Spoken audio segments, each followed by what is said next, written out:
어느덧 재집권 1주년을 앞둔 트럼프. 전 세계를 상대로 천조국 대통령의 권력을 마음껏 뽐내고 있는데요. 그런데 사업가로서도 정치인으로서도 정점에 선 그가 아직 못 이룬 소원이 있습니다. I'll probably never get it, but that's okay. They gave it to Obama. He didn't even know what he got it for. Mr. President, how do you rate your chances of winning the Nobel Peace Prize tomorrow? Well, I don't know. Look, I made 7 deals and now it's 8. Solved the wars, one going for 31 years, one going 34 years. 트럼프는 특히 올해 노벨 평화상을 그 어느 때보다 기대했지만요. The Norwegian Nobel Committee has decided to award the Nobel Peace Prize for 2025 to Maria Corina Machado. 결국 이번에도 트럼프의 노벨 평화상 도전기에 또 다른 실패 기록이 추가됐구나 했더니 트럼프 오히려 이번 노벨 평화상의 숨은 주인공이라고 합니다. 올해 노벨 평화상 수상자 마리아 마차도. 발표 당시 트럼프를 제치며 화제를 모았고요. 시상식 즈음 세계적으로 더욱 유명해졌는데요. 시상식이 열린 노르웨이에서 절대 볼 수 없을 것 같던 마차도가 깜짝 등장했기 때문입니다. I am very hopeful Venezuela will be free and we will turn a country into a beacon of hope and opportunity of democracy.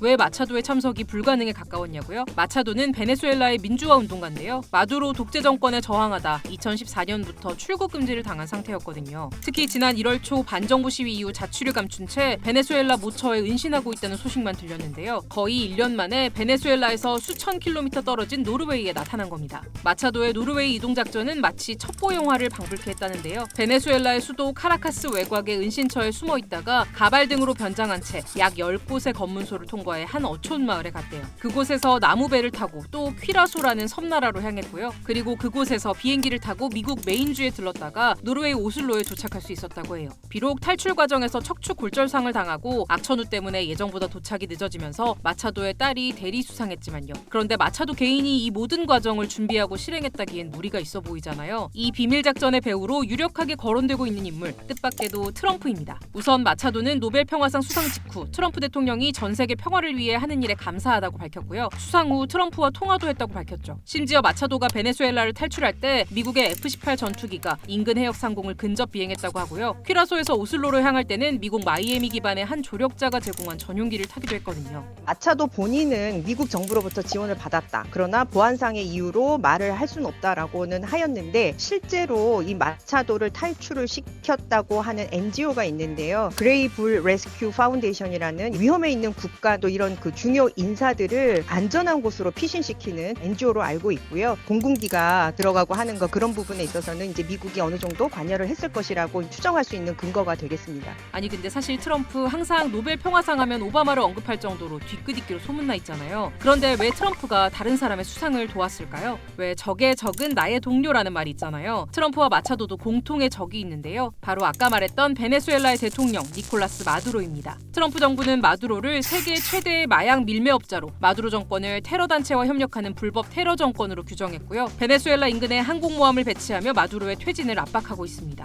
하지만 트럼프 입장에서 이런 항공모함보다도 더 강력한 무기가 바로 마차도라는데요. 지금 베네수엘라는요. 다른 중남미 국가들에 비해서 마약을 많이 생산을 한다거나 유통을 한다거나 아니면은 테러리스트라고 할 만한 근거는 상대적으로 부족합니다. 그것보다는 미국이 어떤 경제적 이익, 그러니까 베네수엘라의 석유 이런 것들에 오히려 더 관심이 있고 베네수엘라를 통해서 다른 중남미 국가들이 중국보다는 미국을 우선시하는 그러한 외교 전략을 추진할 수 있도록 그렇게 하려고 하는 전략이 아닐까. 이렇듯 마두로 독재 정권을 제거하는 데 부족한 명분을 보완하기 위해 마두로의 대척점에 서 있는 마차도가 필요했던 거죠. 결국 트럼프 입장에서는 오히려 올해 자기보다 마차도가 노벨 평화상을 받는 게 더 반가울 수도 있는 상황. 그런데 트럼프가 노벨 평화상 후보로 거론될 때마다 국제사회의 비판을 받는 것처럼요. 이번 마차도의 수상 역시 논란을 불렀다는데요. 미국의 막 군사적 긴장 또는 군사적인 행위를 통해서 뭔가 지금 현재 마두로 정부를 축출해야 된다라고 이런 것들에 지지를 보내는 마차도에 대해서 아니 이거는 외세를 불러들이는 위험한 정치인이다. 이런 정치인이 왜 노벨 평화상을 받는지 아주 우리는 이해할 수 없다.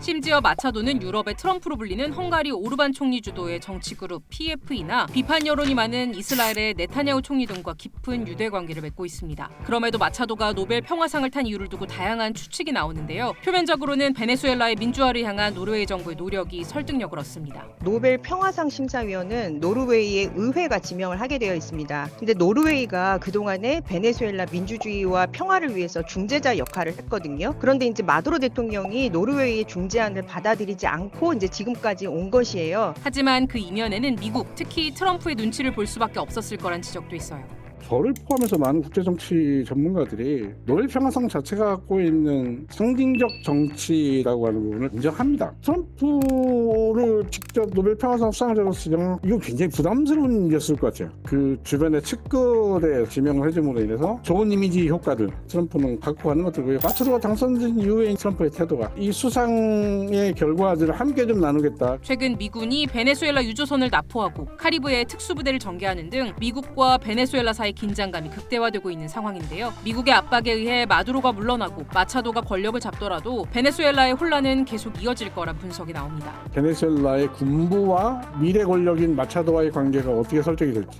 이게 가장 큰 장애 요소 같습니다. 베네수엘라 군부는 여전히 지금 마두로 정부에게 충성도가 굉장히 높아요. 마차도가 대통령이 되면은 그런 군이라고 하는 강력한 제도적 기반 이런 게 부족해지면 언제든지 군은 다시 쿠데타를 일으킬 수가 있는. 과연 마차도의 노벨 평화상 수상이 베네수엘라의 진정한 평화를 불러올 수 있을까요? 여러분의 생각을 댓글로 알려주세요.